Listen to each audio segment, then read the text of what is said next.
فی الآفاق و فی انفسهم، آمده کل دنیا رو، آفاق رو یک طرف قرار داده و نفس انسان در طرف مقابل قرار داده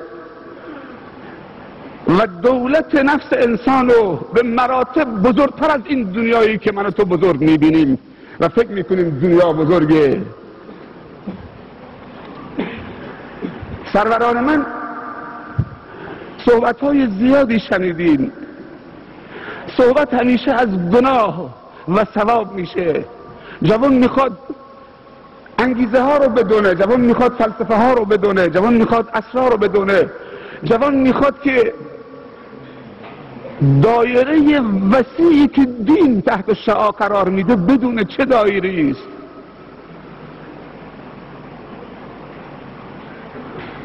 ولی مجال نمیدین. بلا فاصله اگر جوونی سوال کرد کافر شدی؟ حرام است، سوال نکن. اصلا اون بارقه امیدی که در فکر و اندیشه جوان جرقه زده بود همونجا خفش میکنین. دیگه تا آخر عمرم سوال نمیکنه. رهبانیت در اسلام مذمومه. دین ما دین رهبانیت نیست. با وقتی بعضی از اونهایی که درکشون کمه میخوان آدم خوب معرفی بکنن که فلانی خیلی آدم خوبیه، اینطوری معرفی میکنن فلانی آدم خوبیه. چرا آدم خوبیه؟ میگه نماز 5 وقتش میخونه، روزی رمضانش میگیره، تلاوت قرآنش هم، یعنی تلاوت لفظش فقط صبح تا صبح تلاوت لفظ، نه تلاوت حکم. تلاوت لفظش هم صبح تا صبح یک جز عقب نمیمونه، دوباره اضافه میکنه آدم خوبو میخواد برسونه و کاری به شر و خیر کسی نداره، کاری به شر و خیر جامعه نداره، مورچه هم زیر پاش له نمیشه. بله در شما این آدم خوبیه که صلاحش فقط برای خودش باشه، تقواش برای خودش باشه، کاری به خیر و شر جامعه نداشته باشه. مگر ممکنه؟ مگر کسی که احساس مسئولیت میکنه و خدا اونو خلیفه خودش قرار داده و مسئولیت بهش داده، کلکم راع و کلکم مسئول عن رعیته، همه شما مسئولی در مقابل رعیتتون. حالا از دایره خانواده شروع میشه تا مدرسه، تا چه استان، تا کشور، تا جهان.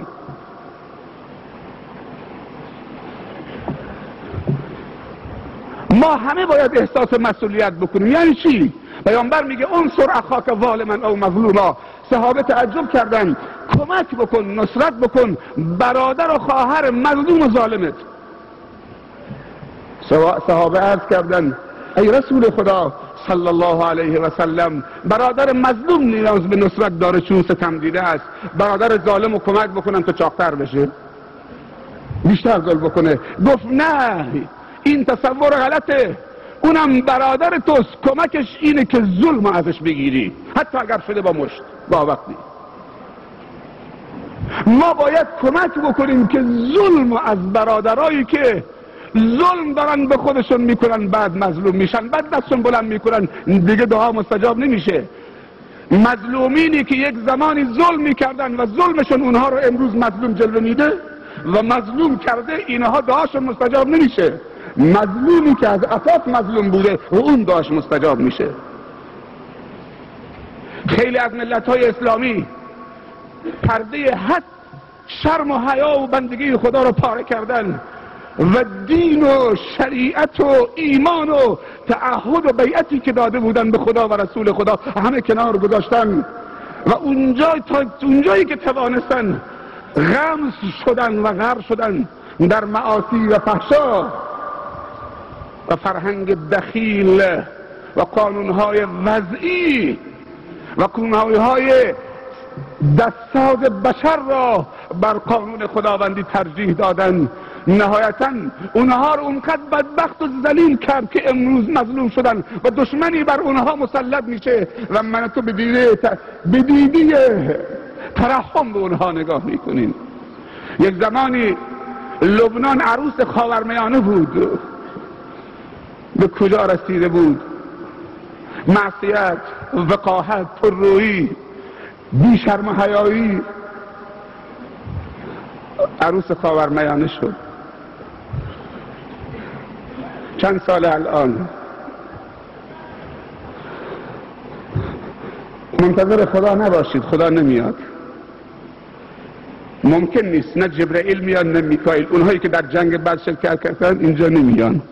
اون طیر ابابیلی که 50 سال قبل از بعثت آمدن ابرهه رو کوبیدن، خاطر جمع باشه که امروز نمیاد. چون امروز 1 میلیارد مسلمان هست. زمانی که طیر ابابیل آمد 1 نفر نبود. معروف است که وقتی ابرهه خیمه زد و دوست داشت که کسی بیاد تو سینه‌اش بیسته، هیچ کس نبود. عبدالمطلب جد بزرگ رسول خدا صلی الله علیه وسلم رفت به ملاقات ابرهه، گفت که آمدید، گفتن این بزرگ قریش، گفت آمدید که مانع من بشید، با من بجنگید؟ گفت نه، انما انا رب الابل وللبیت رب یحمیها. من صاحب این شترا هستم، من مالک این شترا هستم، آمدم شترامو تضمین بکنم. انما انا رب الابل وللبیت رب یحمیها. اما این بیت ربی داره که حامی اونه. و واقعا شد. به انتظار کی نشستید شما؟ ان الله لا یغیر ما بقوم حتی یغیروا ما بانفسهم. ما باید خودمون دل بسوزونیم برای خودمون. کی برای کسی دل میسوزونه امروز عزیزان من؟ انسان عاجزی که به انتظار کسی میشینه که کمکش بکنه. هر لحظه‌ای که انسان تصمیم بگیره عوض بشه، همون لحظه اگر ارتباط با القوی برقرار بکنه با آسمان، همونجا قدرت پیدا میکنه. از یک عالمی سوال کردن بهترین زمان و بهترین مکان برای دعا کردن چه مکانیه و چه زمانیه؟ یه لحظه سکوت کرد، بعد گفت همین جا و همین مکان و همین زمان الان. یه نفر تعجب کرد، گفت جناب شیخ در مکه و مدینه و شب قدر و رمضان و اونجا باید معرفی میکردی. گفت اونها مالش نیست، الان مالشه. این زمان و این مکان در اختیار توست. اما من بگم دعاتو بگذار، توبتو بگذار، تغییر و تحولتو بگذار، بیداریتو بگذار تا شب قدر بیاد، شاید نرسیدید. امروز مال من و توست. دل به فردا خوش نکن. دیروزم از دستت رفته، فقط برای درس عبرت بس. دیروز برای درس عبرته. امروز مال توست، فردا مال اولاد توست. میشه که کسی به انتظار فاتحه خونی اولادش بنشینه؟ نه عزیزان من، خودت دستت بلند بکن، یه فاتحی برای خودت بخون. کس نخارد پشت من جز ناخن انگشت من. ما به انتظار دیگران نشستیم، خیلی از سرمایه هامون از دست رفت، خیلی چیزها از دست دادیم، خیلی از قافله عقب افتادیم، خیلی از تمدن و ترقی عقب افتادیم.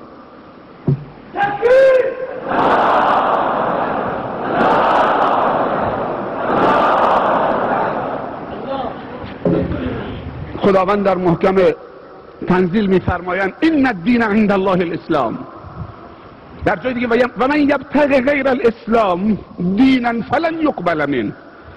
دین مرضی، دین منتخب، که کسی که خالق ماست نمیتونه خالق باشه تا این که علیم باشه، حکیم باشه، قدیرم باشه. نمیتونه خالق باشه تا این که علیم باشه، بتونه طراحی بکنه، حکیم باشه بدون اون طرحشو در جای مناسب قرار بده، هر چیزی یه توازنی داشته باشه درست، و قدرت اجرای طرحشو داشته باشه. الله جل جلاله هم علیمه، هم حکیمه، هم قدیره. پس خالقه. تنها قانونی که الله جل جلاله برای انسان انتخاب کرده چون که خالقشه، اون میتونه در تمامی زمین و زمان اونو خوشبخت بکنه، وگرنه دنبال خوشبختی در هر قانونی که بچرخیم جز بدبختی چیز دیگه نیست. شما دیدید که تا به حال کسی ادعا بکنه که خالق خودشه؟ اصلا دیدی؟ من نمیگم کسی هنوز پیدا شده در دنیا که بگه من خالق کوهم؟ شنیدید شما؟ من این کوه درست کردم. اگرم بگه همه بهش میخندن. شنیدید به کسی من چیزی دیگر را نمیبینیم. همه حضار در این مجلس همدیگر رو دارن لمس میکنن قلباً، چون رابطه قلبی اونها لا اله الا الله محمد رسول الله صلی الله علیه و سلم. طبیعیه که همدیگر رو لمس بکنن، همدیگر رو احساس بکنند. وقتی اینطوری همدیگر رو احساس میکنیم، احساس میکنیم کسی دیگه شدیم، احساس میکنیم که حالا امت محمد صلی الله علیه و سلم شدیم.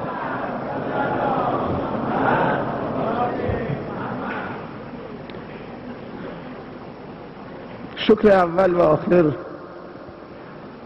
از آن رب العالمین که توفیق حضور در این مجلس را به بنده حقیر و ناچیز و همچنین به شما بزرگواران عنایت فرمودند. همطور که بارها گفتم، با شکرمون ارزش هایی که به دست آوردیم برای خودمون و آیندمون و امت اسلام حفظ بکنیم.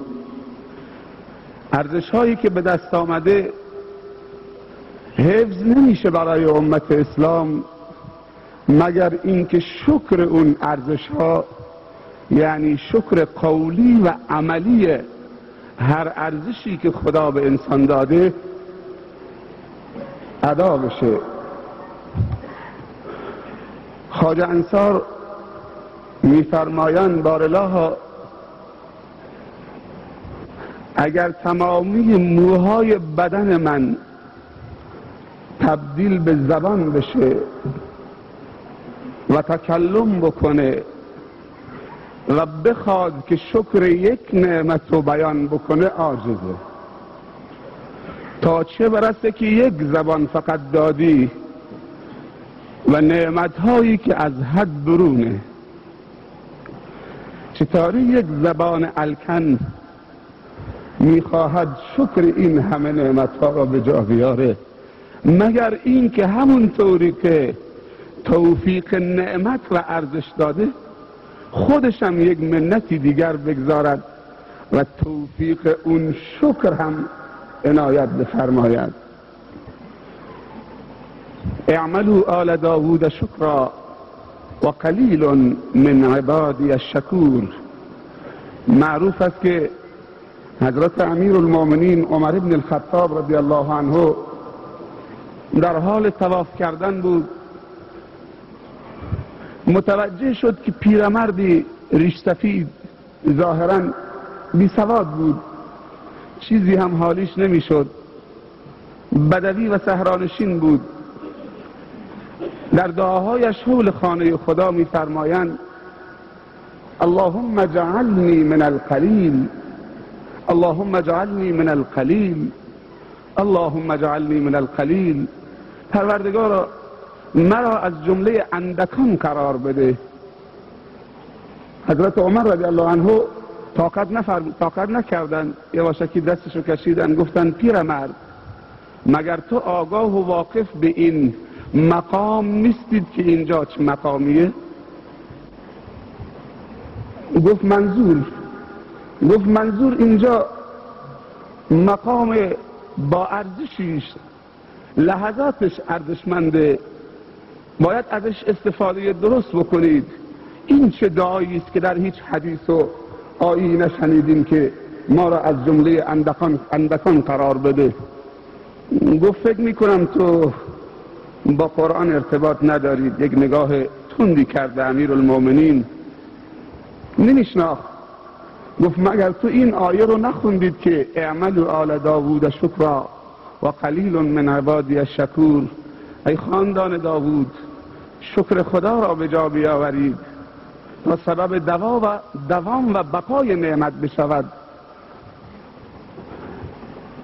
گرچه که بندگان شکرگزار واقعی خیلی قلیل و اندکن، من دعا میکنم در این محلی که دعا مستجاب میشه. مقام ابراهیم ملتزم حجر الاسود بین رکن یمانی و حجر الاسود. من دعا میکنم خدایا من از جمله اون اندک بندگان شکرگزارت قرار بده. حضرت عمر جا خورد با این تفقه و این فقاهت و این درایت عظیم. سروران من، راحت ارزشی رو به دست میاریم، راحت لقمه رو به دست میاریم، راحت دینار و درهمی رو به دست میاریم، راحت دوست و رفیق رو به دست میاریم، اما در نگهداری این نعمت ها چه مادی و چه معنوی بسیاری عاجزند. یک روز هست، صبح هست، غروب نیست، سلب شد، همون نعمت تبدیل به نقمت شد والعیاذ بالله. به خاطر که لیاقت حفظ اون ارزش ها رو به دست نیاورده بودیم و خدا از ما سلب کرد. انسان همش از تولد تا مرگش در معرض ابتلا و امتحان و آزمایش. بازم پیر هرات میگن که بارالله قبرا میترسیدم که مرا با عقوبتت عقاب کنید، ولی امروز میترسم که با بخشندگی و عطایت منو بفریبانی. از بس که 2 تا در باز کردی، هر چی هست داره میاد. من از این همه نعمت میترسم، منم میترسم. برای همدیگه دعا بکنیم تا ثابت قدم باشیم. برد اون کسی نمی کنه که به راه میاد. همه به راه آمدیم. 1,400,000,000 مسلمان به راه آمده و راه شناخته. مشکل ما تو چیه؟ مشکل اینه که ما در راه شکست خوردیم. راه شناختیم، به راه آمدیم، در راه میفتیم و دندانامون خورد میشه.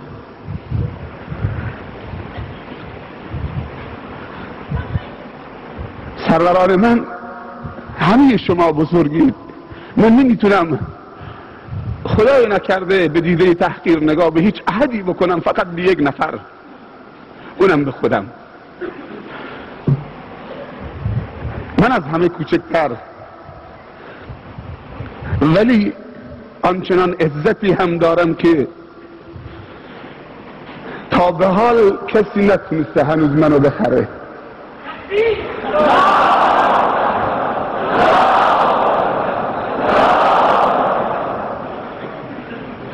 اینم بهش افتخار میکنم و هر مسلمانی باید بهش افتخار بکنه.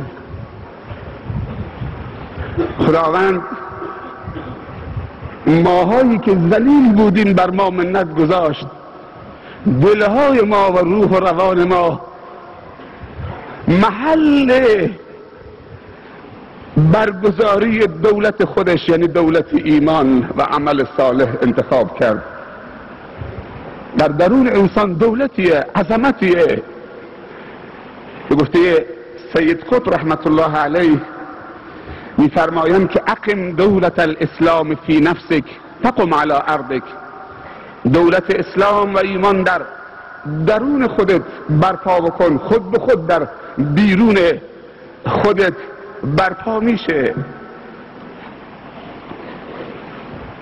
خداوند در قرآن 2 تا میدان تفکر، نه سومی وجود نداره. 3 چیز هست: 1 ذات باری تعالی، 2 این کون و تمامی مخلوقاتش، 3 خود انسان. در قرآن از این 3 چیزی که من نام بردم فقط گفته میتوانید در 2 تا از اینها تفکر بکنید. میدان تفکر 2 تاست. ذات خداوند میدان تفکر نیست که بنده تفکر بکنه درش. اگر کسی در ذات خدا فکر بکنه ملحد میشه و مشکوک میشه،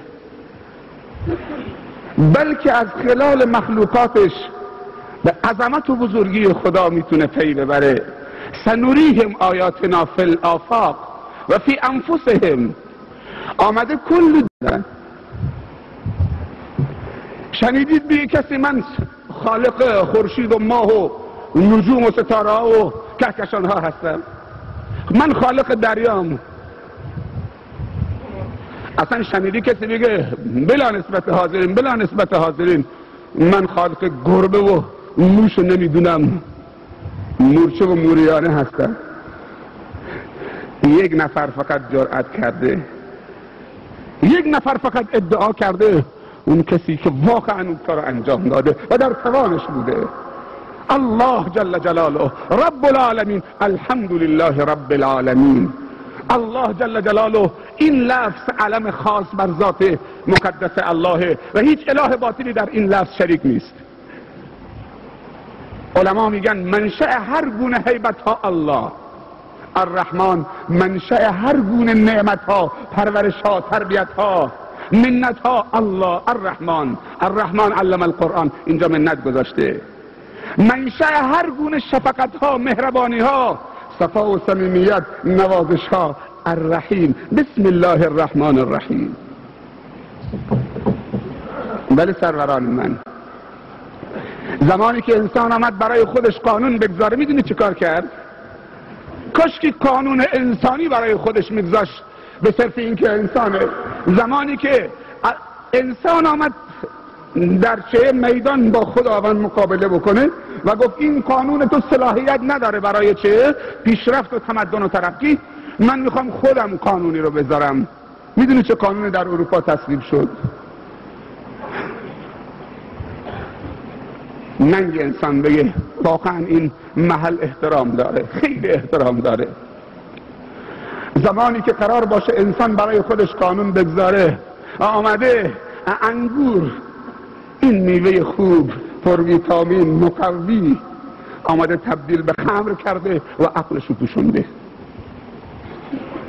زمانی قرار شد که انسان برای خودش قانون بگذاره و هر طوری که دلش میخواد قانون بگذاره، آمده در کشورهای پیشرفته که جوانای مسلمان امروزه همینجور جذبشون شدن، شیفتشون شدن، این جوانای خام و ناپخته و بیخبر از فرهنگ اصیلشون که همه چیزها در اون نهفته است. سبحان الله. در کشورهای متمدن و پیشرفته مثل انگلیس یا سوئد یا نروژ و امثالش، مردا و زنا جلو مجلس تحسن کردن، درخواست یک قانون دارن که تصویب بشه و جاش تو یکی از بنده های تو اون دفتر یا قانون اساسی اون کشور جا براش باز بشه. ما خواستمونه. حالا درخواستشون چیه؟ همون طوری که والعیاذ بالله، همون طوری که مرد میتونه با زن ازدواج بکنه، مرد با مرد ازدواج بکنه و زن با زن ازدواج بکنه. چه درجه از پستی میرسه انسان؟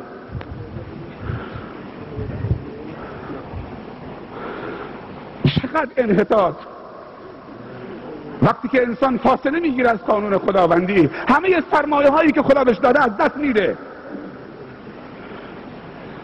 پول یک سرمایه است، ایمان یک سرمایه است، جوانی و سلامتی و عمر هر ثانیه‌اش یک سرمایه است، آبرو یک سرمایه است، شخصیت، کرامت، انسانیت، شرافت، احترام، عزت، علم، تقوا، دانش، همه سرمایه است. وقتی که از راه خدا فاصله گرفت، اول نعمت ایمان از دست میره. وقتی اون از دست داد، همه نعمت ها همراه با زوال نعمت ایمان ازش زوال میشه.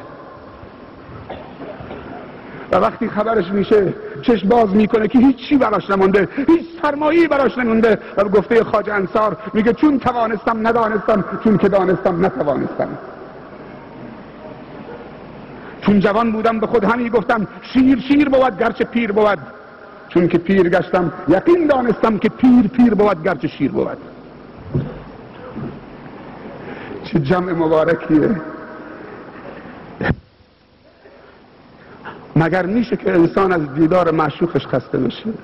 اگر کسی عاشقه، یک از صحبت با معشوقش خسته نمیشه. ممکن نیست، اصلا در فرهنگش وجود نداره کسی از معشوقش و از کلام و صحبت با معشوقش خسته بشه. 2 از شنیدن کلام معشوقش هم خسته نمیشه. 3 از دیدار و نگاه کردن، اگه سر پا بیسته نگاه معشوقش بکنه خسته نمیشه. 4 از خدمت به معشوقش خسته نمیشه. این 4 تا چی میگی؟ سیماهم فی وجوههم من اثر السجود.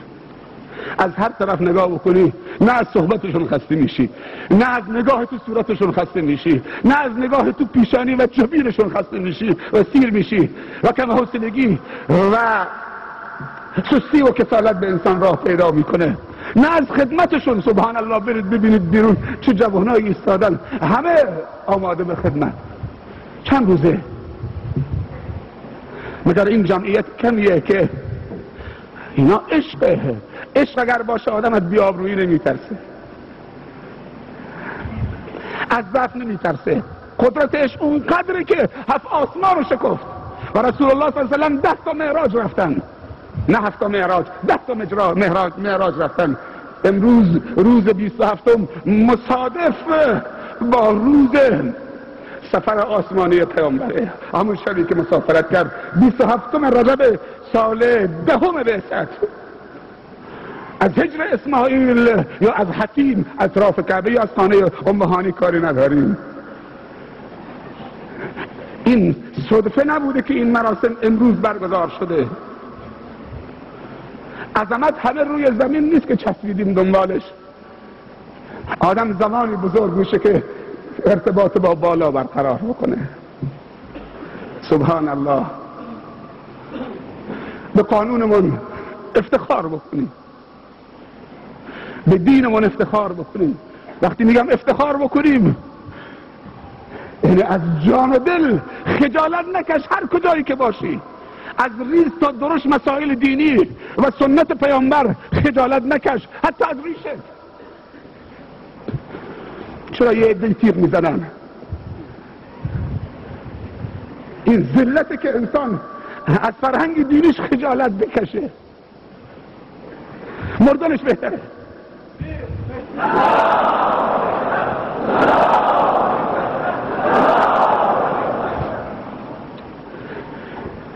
آقای ضیایی خدا رحمتش بکنه و بهشت فردوس نصیبش بکنه و همه علما و بزرگانی که در راه خدا جان دادن و همچنین علمایی که زنده هستن خدا نصرتشون بکنه و شون توفیق بده که میتونن امت رو رهبری بکنن و هدایت بکنن و مرشد خیری باشن.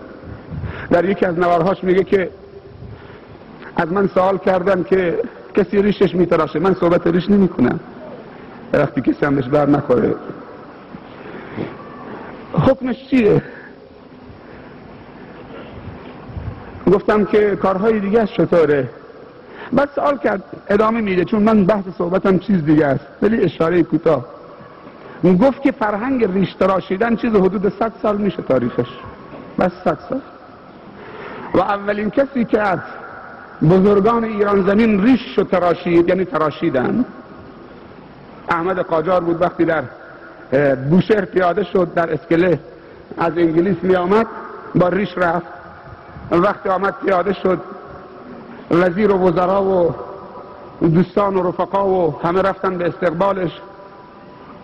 پاک گذاشت رو اسکله، دیدن که ریش نداره، ریش رو تراشیدن برش گردوندن.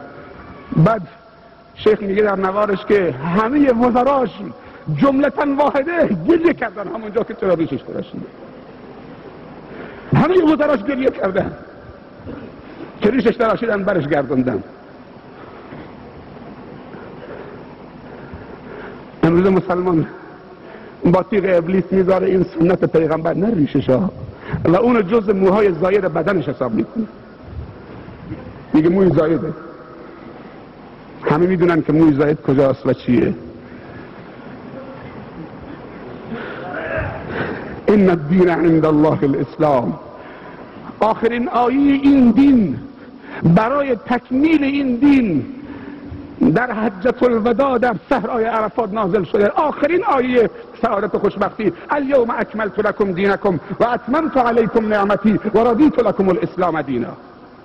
امروز دین را بر شما کامل کردم. الله رب العزت والجلال اعلام میکنه امروز آخرین آیه سعادت و خوشبختی بر شما کامل کردم. پس دین خدا کامل شده، نیاز به تکمیل نیست، نیاز به ترویج هست. اینجا محضر علماست، محضر طلابه. همه باید بدونن که دین خدا نیاز به مصوبه نداره و نیاز به اضافات نداره و نیاز به سلیقه های شخصی و خرافات و بدعت نداره. دین کامل اضافات نداره و نیاز به سلیقه های شخصی و خرافات و بدعت نداره. دین کامل و تکمیل شده است. اگر مردی و هنر داری دین رو ترویج بده، مردم رو دیندار بکن. این دین رو از تو لابلای کتاب ها و از تو صدور، از تو سطور به صدور منتقل بکن. هر گونه سلیقه شخصی که اونو وجهه دینی بدیم حرامه و اون بدعت بهش میگن. بدعت یعنی سلیقه شخصی را وجهه دینی دادن. خیلی عجیبه بعضی از بندگان خدا فکر میکنن که خدا نتونست دینشو کامل بکنه که اینا میان آستین بالا بزنن و احادیث به گفته امام مالک رحمت الله علیه در مدینه تدریس میکرد، امام دارالهجره. امام مالک میگه در مدینه حدیث یک وجبه میره تا خراسان برمیگرده یا عراق برمیگرده، همون حدیث یک وجبه میشه 1 متر. هر کسی یک سلیقه شخصی، یک اضافه میچسبونه. دین نیاز به تکمیل نداره، تکمیل شده است به تکمیل خداوند و کامل کردن خداوند. آستین بالا بزنید این دین و این فرهنگ غنی را و اصیل را که مایه افتخار حتی دشمنانه. شما نمیدونم فقط همین کتاب های دینی رو میخونید، اصلا تو دنیا هست یا نیستید که بدونید خاورشناسا و مستشرقین و حرکت استشراقی در دنیا چقدر داره کار میکنه. مشهورترین مرکز استشراق و خاورشناسی، منظور از استشراق و خاورشناسی ملت شرقه، یعنی یه عده‌ای از اروپا، از مغز متفکر اروپا دور هم جمع شدن، دارن تخصص میگیرن در علوم شرق. منظورشون علوم اسلامیه. وقتی میگن شرق یعنی علوم اسلامی. مشهورترین مرکز استشراقی در دنیا در لیدن، مرکز لیدن در وین.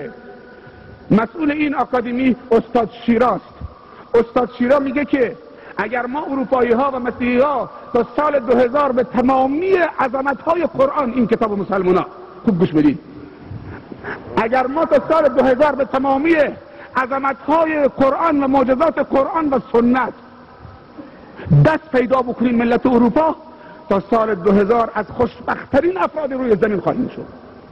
سبحان الله. یک اروپایی یک معجم المفهرس نوشتن برای الفاظ حدیث، همه میدونید، به زبان فرانسوی. 7 جلد فقط مسلمان ها ترجمه کردن دارن چاپ میکنن. بس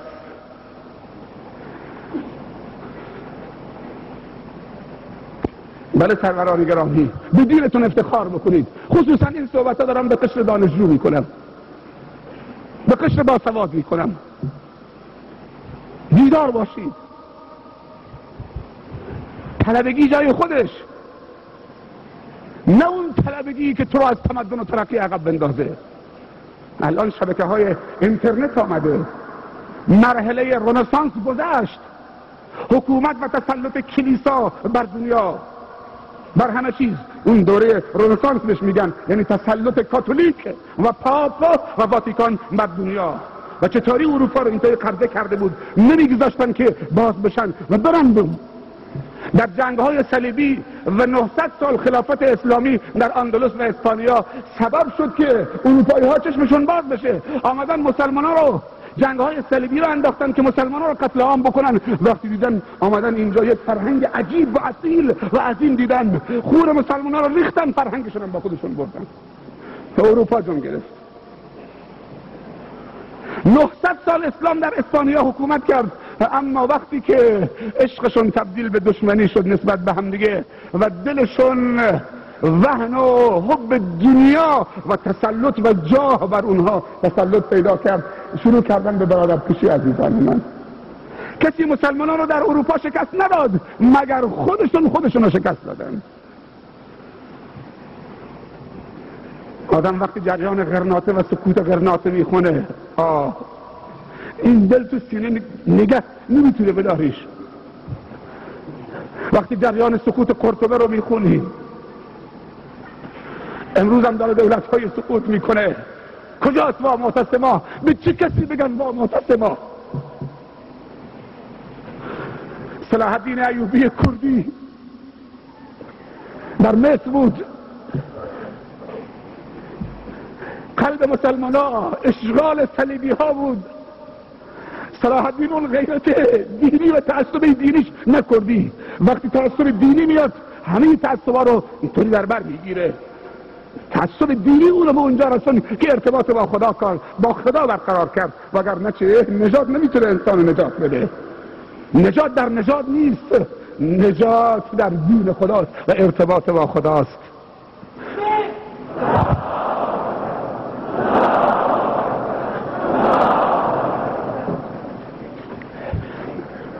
صلاح الدین غیرتش جوشید، از گوشه و کنار جهان اسلام با معتصما میزدن. کسی نیست که به شرف و ناموس و آبروی یک مسلمان که به زمین ریخته شده بشه اهانت شده آستین بالا بزنه، نه با کنفرانس سخنرانی و جلسه بخواد حل بکنه و شعار. مشکل عالم اسلامی امروز برای نصرت خودشون به دشمن خودشون متوسل میشن. یه زمانی عراق وارد کویت شد، آمریکا دخالت کرد، بچه های مسلمان کویتی میدونن چه گفت؟ بابا بوش به دادمون رسید. بابا بوش میخندید.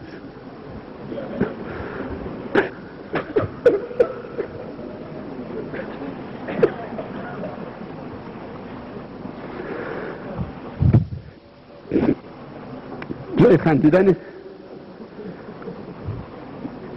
که جوان دختر و پسر مسلمان بگه بابا بوش به داد ما رسید، به جای گریه کردن. من جوک نمیگم اینجا،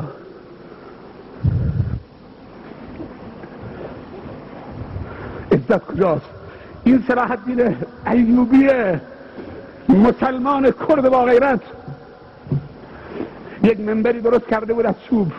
عظمت نگاه بکن، یک منبری درست کرده بود از چوب، همراه خودش هم میکرد، میگفت من باید در کنار مسجد الاقصی در قلب عالم اسلامی در قدس شریف، حالا اشغال صلیبی هاست، من باید رو همین منبر چوبی که با خودم هم میکنم اونجا خطبه بکنم و میخونم.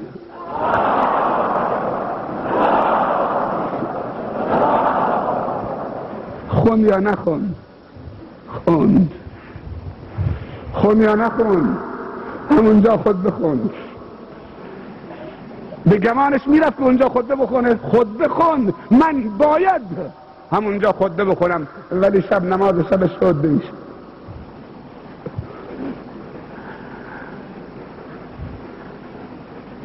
امروز هم امت اسلام به خیره، خیلی جنرال های مسلمان داریم، جنرال های حافظ قرآن داریم، خیلی از مردان متفکر داریم، درجدارها، سربازای بدون مرخصی امروز هم داریم که خدمت بکنن. متاسفانه 80% به گفته شیخ رحمت الله علیه میگه 80% مسلمان امروز هم به خیرن، اما 20% خرابه، ولی متاسفانه بلنگو دست همون 20%. صلاح الدین تصمیم گرفت که بدون یک قطره خونریزی وارد قدس بشه. وقتی رسید به محدوده قدس، شنید که یک افسر عزت، شنید که یک افسر انگلیسی، چون که شام و منطقه فلسطین مستعمره انگلیس بوده، شنید که یک افسر انگلیسی توهین به جناب محمد مصطفی صلی الله علیه و سلم کرده و گفته قدس مال ماست، بیت لحم مال ماست، تا یثرب مال ماست. یک افسر انگلیسی. صلاح الدین الان منبرش هم همراهش داره حرکت میکنه. قدس مال ماست، صلاح الدین رو شکست میدیم، دایره نفوذمون رو بست میکنیم، سلطمون تا برسیم به یثرب و خیبر و اونجا برسیم به یثرب و قبر محمد را باز بکنیم و جسدش بیارم بیرون.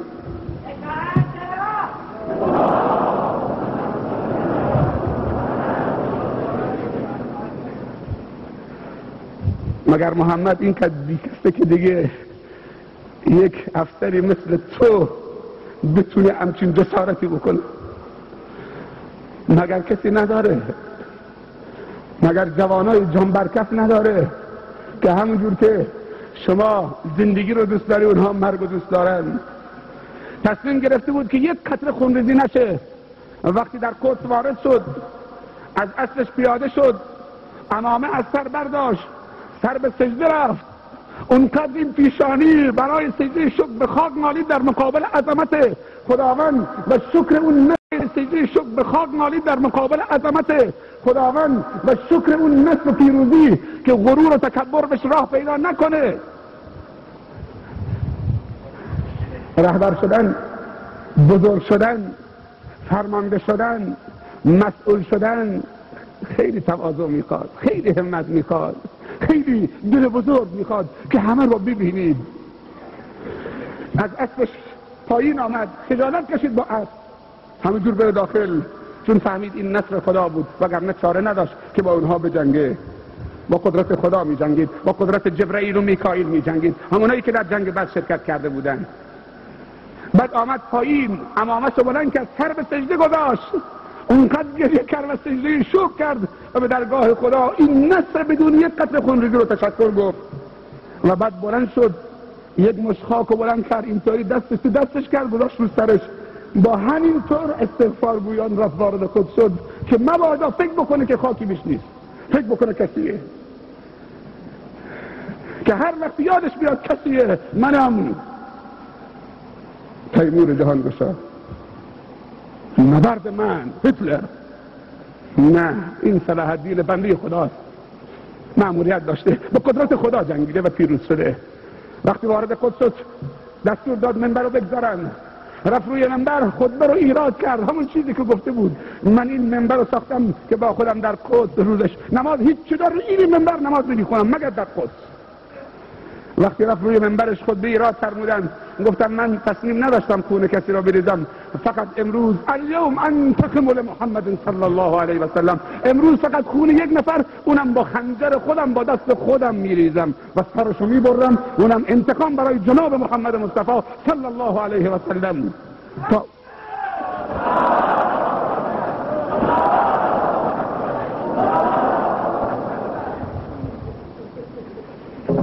بعد از منبر دستور داد که اون افسر انگلیسی را بیارن، عزت تو نگاه بکن، عظمت تو نگاه بکن، با سخنرانی کار درست نمیشه، اگر شده بود زمانی شده بود. بعد از روی منبر آمد پایین، افسر انگلیسی را آورده بودن و بهش گفت که به خاطر چه دارم میکشمت، و دستش خنجر رو در آورد و همونجا کنار منبرش سرشو برید تا گفت تا دنیا به تو بشنوه دیگه بعد از تو کسی جرأت نکنه به جناب محمد مصطفی صلی الله علیه و سلم توهین بکنه. یکی از علتهای نابود کردن و بیدر و یا بی سامان موندن ملت کرد در دنیا همینه که استعمار ازشون میترسه که مبادا دوباره همون چچن. من یک جمله فقط درباره چچن میگم بس.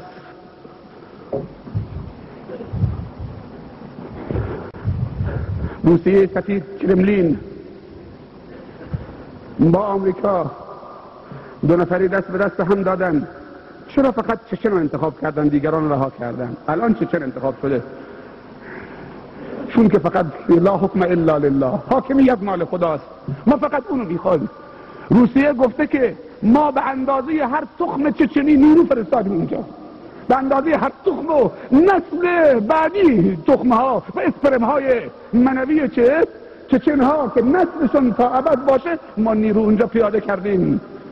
ولی اینو من به شما بگم و به همه بگم که کسی با ترور و شخص نمیتونه اون فرهنگ رو بخوابونه. با ترور شخصیت شاید، با لبخند و خوشوبش شاید بشه شخصیت رو ترور کرد، اما اگر شخص رو ترور کرد بدبخت شد. ترور دو تا ترور داریم، ترور شخص و ترور شخصیت.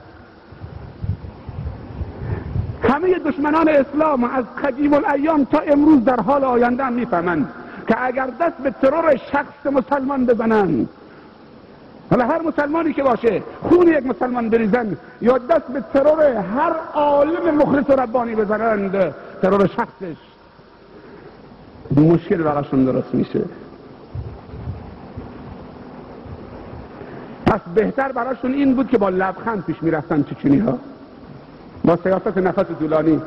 استعمار 3 تا سیاست جهنمی در میان مسلمین داره پیاده میکنه. من این دفعه صحبتم عوض شده، چون از بس که دوستان گفتن من تو جیبم درباره اسراء و معراج میخواستم صحبت بکنم که واقعا 7-18 مورد برای شما نوشتم که چه سفری بوده و چه چیزهایی در این سفر بوده برای جلسه بعد.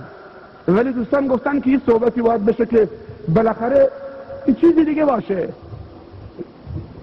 دشمنان اسلام 3 سیاست جهنمی در میان مسلمین پیاده میکنن. 1 سیاست نفس طولانی، همه بدونید.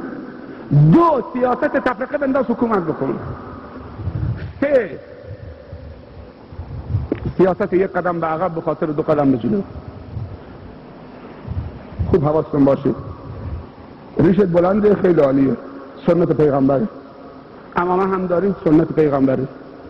بالاخره چه نماز میخونید دستور دینه، اما ساده دلپاک مثل کبوتر، هوشیار و زیرک مثل مار.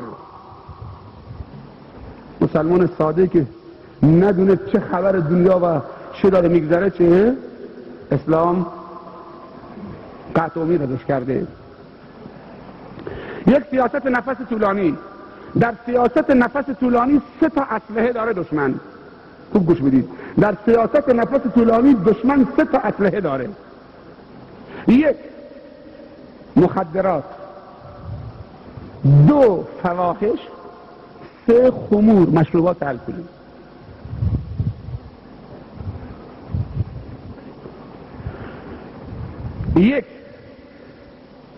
شما فکر میکنید که سران و بزرگان استعمار اونقدر احمقن که از تاریخ درس نمیگیرن؟ درس گرفتن، ولی چه؟ فهمیدن که جنگ و مبارزه تنگاتنگ نمیشه، رو در رو نمیشه. باور بکنید که چه همین روس هم چه کارش تمامه اگر ادامه بده. سیاست نفس طولانی. یکی از سران بزرگ اسرائیل و یهود میگه کاری که 1 بطر ویسکی و 1 زن رقاصه در میان مسلمان ها میکنه، صدها توپ و تانک و موشک های ما ازش عاجز. تا میتونی جوانا رو معتاد بکنید بهش میگن چرت مرغوب.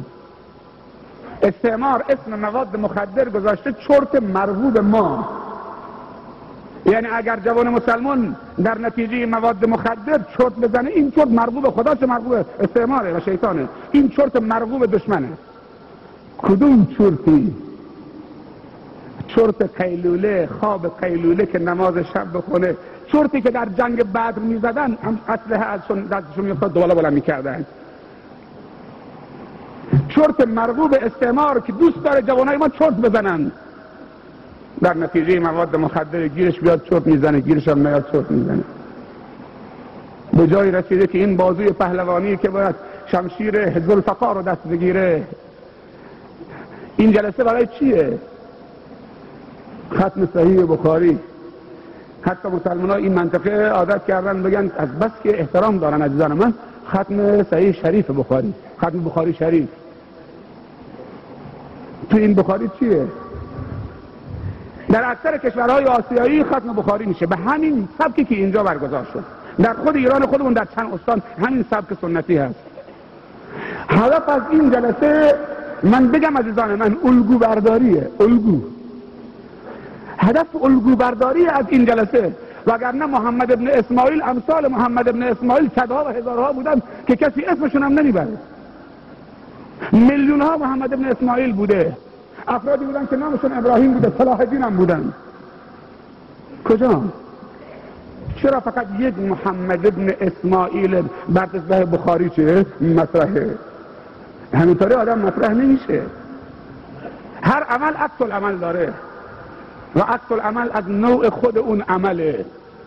عکس العمل بد نتیجه عمل بده و عکس العمل خوب نتیجه عمل خوبه. این عکس العمل خوبه. اینجا الگو برداریه.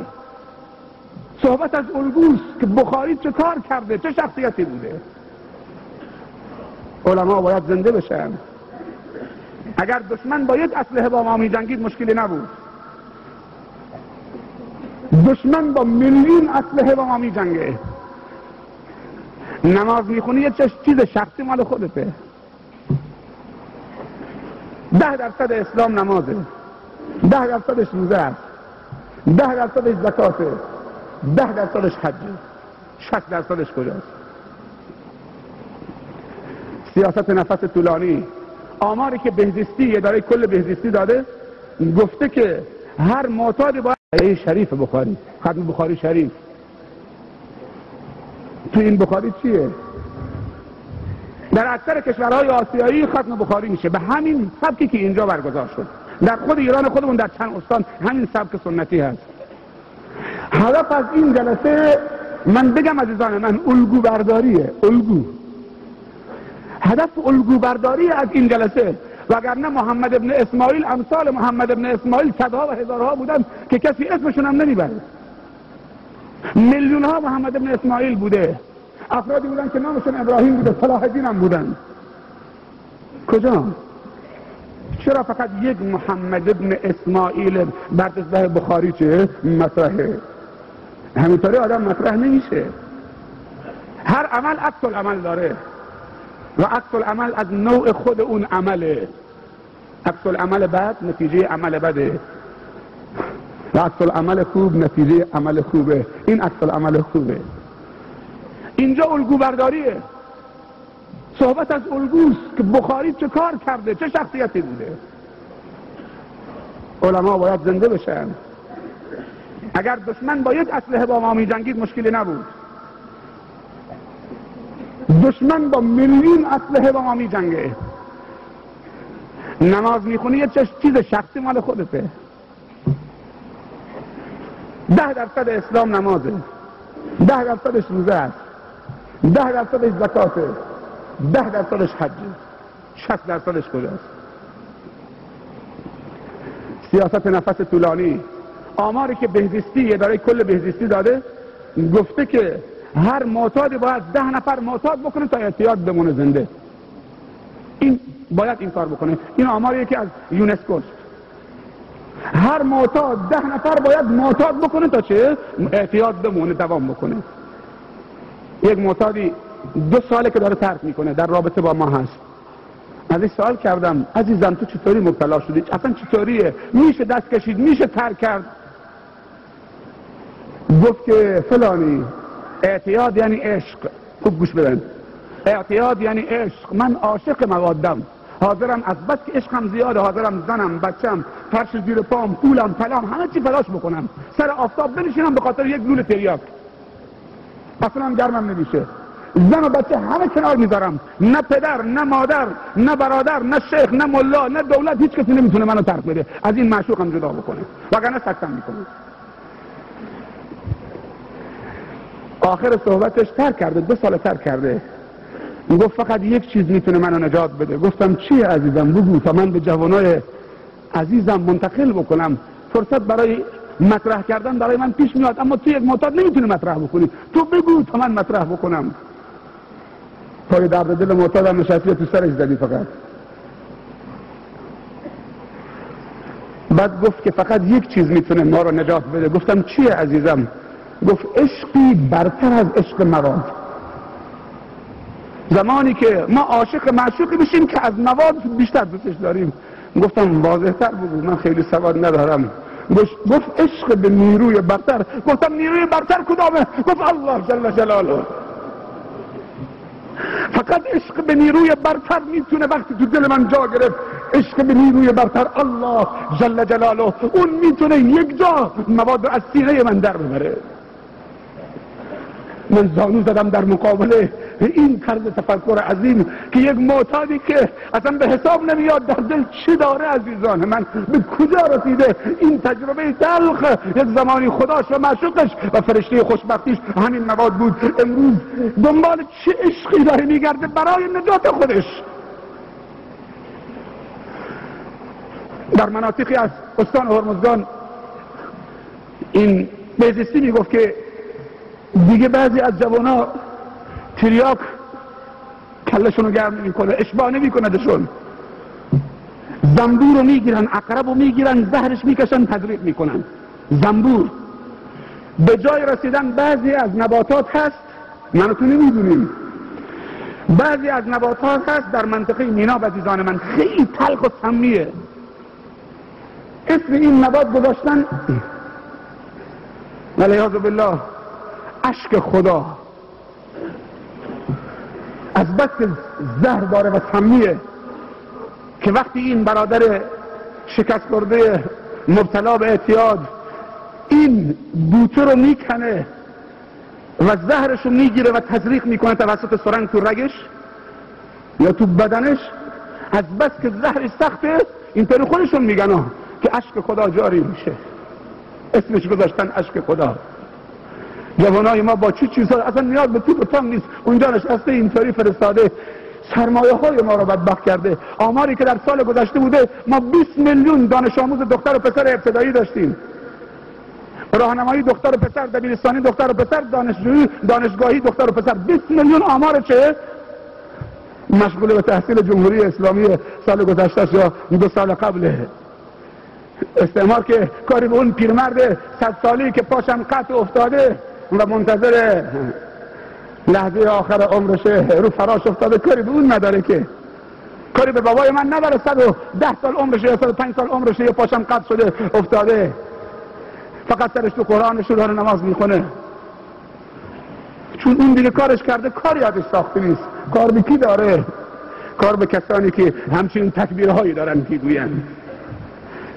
میشد اون سرود زیبایی که برادرای تاجیکستانی خوندن، واقعا من همینجا که نشسته بودم میلرزیدم، واقعا تکبیری میگفتن که اصلا مجلس و سقف و این زمین و زمان هم میلرزون و همچنان تنینی میافکن تو دلها.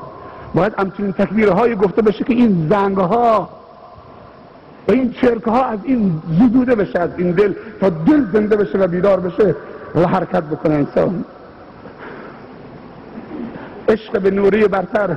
من در هفته 2 جلسه با همین برادرای اعتیاد دارم، 30 نفرن، فقط به من میگن شیخ درباره خدا با ما صحبت بکن، بس فقط درباره خدا و ایمان به خدا و لطف خدا و کرم خدا و عظمت خدا و رحمت خدا و پشتیبانی خدا از بنده. وقتی بنده به طرف خدا میاد، انا عند ظن عبدی بی ان ذکرنی فی ملأ ذکرته فی ملأ خیر منهم.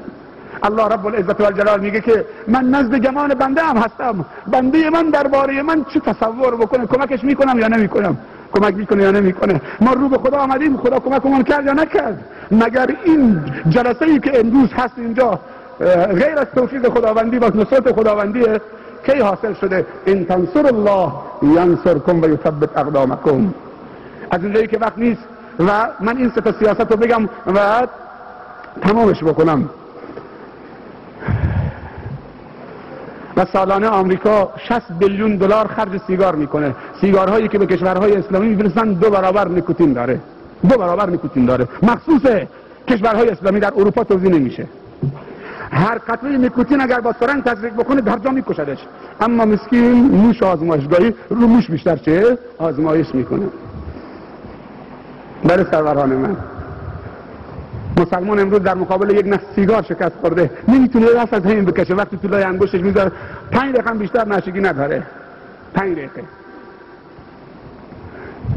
آدم وقتی زندگی صحابه و جوانایی مثل شما در گذشته میخونه که اونها چه بودن، قصه حنظله، قصه اون جوان، قصه اونها چه شور و شوقی بودن، ایمان چیه عزیزان من؟ 2 سیاست نفس طولانی 20 سال جامعه رو فلج میکنه. یک نفس طولانی داره استعمار که خدا میدونه چقدر نفسش طولانیه. همه تصمیم میگیرن برسونن این کلام به جوانا. واقعا ما نیاز به این سرمایه ها داریم. دست از اعتیاد بکشن. من از جناب حضرت مولانا خواهش میکنم، التماس دارم که یک هیئتی برای رسیدگی به این مسائل و دست این جوانا گرفتن. امروز دوا هست، روان درمان، گفتار درمان، دارو درمان، خانواده درمان. اینا مراحلیه که ما داریم میگذرونیم اونجا. و میشه با هماهنگی با بهزیستی و جلسه همیاران برای درمان خانواده که خانواده هم میتونه کمکش بکنه حتما این کار اینجا صورت بگیره. امید ما اینجاست حقیقتا. و اگر 1000 تا مسلمان بی سواد یا جاهل دور هم جمع بشن مشکلی نیست، چیزی نیست که ما بهش افتخار بکنیم. اگر 1000 تا جاهل حتی 100,000 تا دور هم جمع بشن بازم چیز امیدوار کننده نیست. ولی اگر 2 تا عالم با هم بنشینن و دست تو دست هم دارن، 2 تا نمیگم 400 تا 500 تا 1000 تا عالم، 2 تا عالم با هم بنشینن ممکن نیست که استعمار آرام بخوابه. یکی از استعمارگران فرانسه میگه که آرام بخوابه. یکی از استعمارگران فرانسه میگه که گاه وقتی احساس میکردم رو تخت میخوابیدم، خوابیده بودم رو تخت خوابم، احساس میکردم که این تخت زیر کمرم داره میلرزه. بعد بلند میشدم وحشت زده تو خواب. بعد وقتی مینشستم به نظرم این میرسید که حتما یک مرد آزادی قلم دست گرفته مردم را دعوت به آزادگی میکنه. اینطوری ترس دارن ها.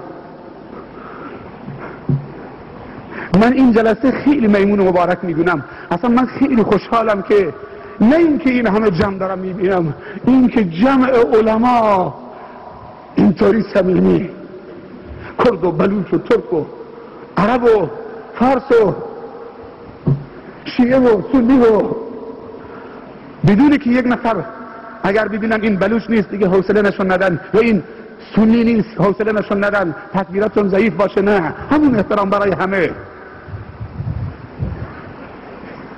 این من فقط اینجا دارم میبینم. این چیزیه که این همه مسافت اگر عشق نباشه مگر میتونه انسان بیاد. از بندر عباس حرکت کردیم چهارشنبه، عصر چهارشنبه از بندر کنارک جاست کنارک تا چابهار. دیشب خودمون رو به اینجا رسوندیم ساعت 9 دیشب. اگر عشق نباشه رای کمر به آدم میمونه. تو ماشین فشرده. باور بکنید یه تویتای 2 کابین بود، 5 تا از بچه‌های ما بالا نشسته بودن که همینجور میلرزیدن از سرما، ولی عشق بود. گفتم خسته نشید، سردتون نمیشد؟ لباس گرمم نیاورده بودن. گفتن شیخ چه داری میگی؟ سرد چیه؟ عشقه، ما عاشقیم. عاشق سرد و گرم نمیدونه.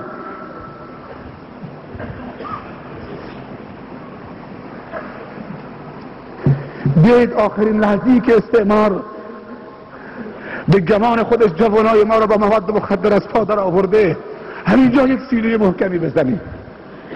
یک حرکت عملی عزیزان من.